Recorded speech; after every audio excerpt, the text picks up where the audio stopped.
Pemirsa, sebanyak 57 warga binaan Lembaga Pemasyarakatan Kelas 2B Singaraja menerima remisi khusus Hari Raya Idul Fitri 1445 Hijriah tahun 2024 Rabu pagi.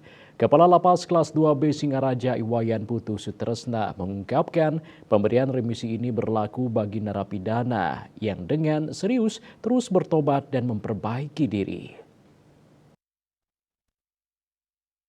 Narapidana dan anak pidana yang terkait dengan pasal Dari 71 orang warga binaan atau WB beragama Islam yang diusulkan, sebanyak 57 orang yang menerima remisi.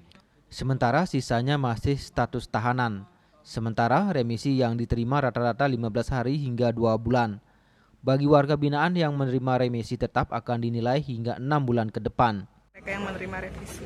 Harapannya kepada yang menerima remisi agar tetap selalu mengikuti kegiatan, agar konsisten, dia tetap tidak melakukan pelanggaran di dalam lapas, sehingga dengan adanya pengurangan ini bisa segera berkumpul kembali dengan keluarga. Sebelum pemberian remisi, dilaksanakan sholat id secara berjamaah bersama petugas lapas yang beragama Islam dengan dipimpin oleh Ustadz Aziz dari Kementerian Agama Buleleng.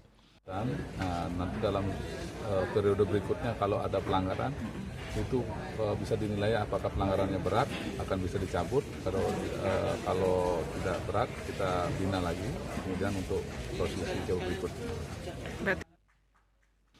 Selama Idul Fitri, Lapas Singaraja memberikan kebijakan khusus kunjungan untuk warga binaan yang beragama Islam.